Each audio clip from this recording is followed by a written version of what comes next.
In this video, we are going to talk about definite integrals. So suppose that we have a function f of x and it's defined on a closed bounded interval from a to b. The definite integral of f on a to b is denoted by this symbol here. It's the integral sign, just like we saw in the previous section on indefinite integrals. The main difference is that there is a lower limit of integration, a lower number here that's on the integral sign, and then an upper limit of integration that is on the upper part of the integral sign. And those two numbers come from the endpoints of the interval that we're considering.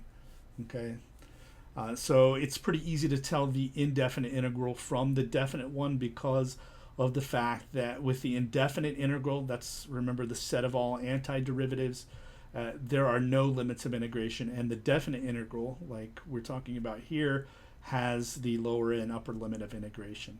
So what that is, what the definite integral is, it's the net signed area of the region bounded by the graph of y equals f of x and the x-axis between the vertical lines x equals a and x equals b. So the first thing, I'm going to show you what that looks like. So here we have this function f of x, right? That's the graph of our function f of x. And here's our interval. So our interval here is from a to b. Okay, so the first thing that we would do is draw some vertical lines from x, one at x equals a, the other at x equals b. Okay, and then we are going to look at the region that is strictly between the graph of y equals f of x and the x-axis. So you'll notice that the graph, this particular graph, right, is below the x-axis, then it goes above, and then it goes below again. So sometimes the function, the blue function here, is above the x-axis, and sometimes it's below. But key to what we want is the area in between those two things. So on this piece over here, we're going to see it's this piece right here, the piece between the x-axis and the graph of the function, and then this piece right here. And then moving farther to the right, we want in between this x-axis and the function f of x, so it's going to be right in here. And then on this piece, we want that little area right in there, right? So you'll notice, right, it's between the lines x equals a, x equals b, and it's the area of the region between the graph and the x-axis. Okay, so that is what we're looking at, the region. And now this business about the net signed area basically means that you take the area above the x-axis and subtract the area that is below the x-axis. Okay, so it's not just you take the area of each piece and add it together. Okay, it's the area above minus the area below. All right, so you might wonder, well, why isn't it just the total area of that? And it just turns out that it's a little easier to define what it is we're talking about with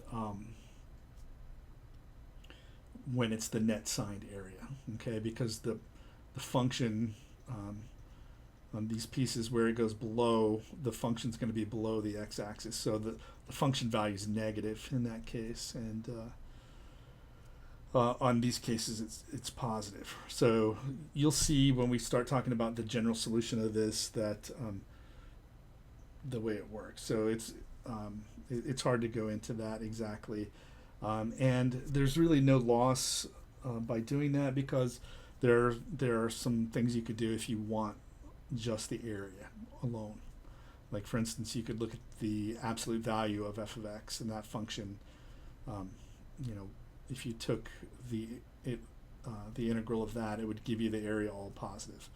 All right, but when we see this symbol just like it is, right, remember it's the net signed area. It's the area above minus the area below. In the next slide, I have a specific example.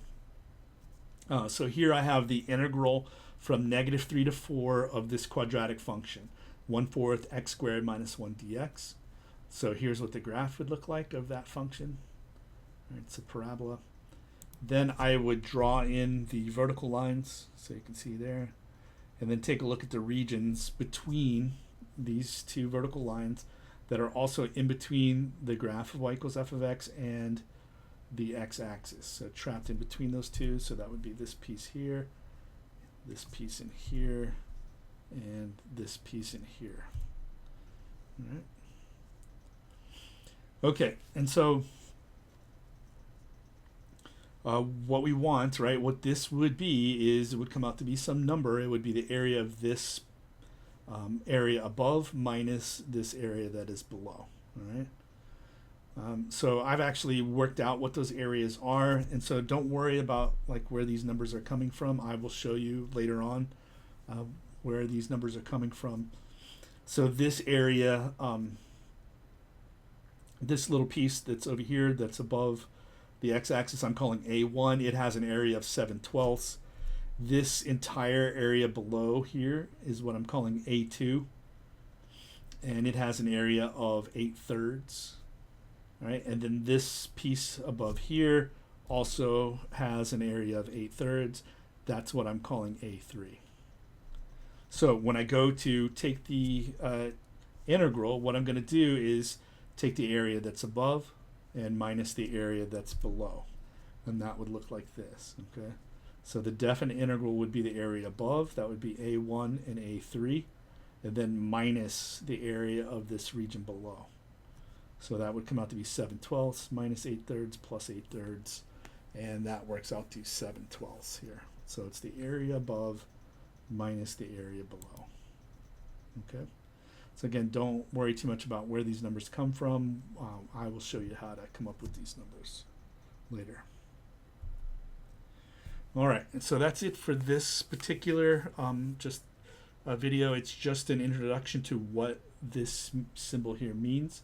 And remember, it's tied to these areas here. Okay.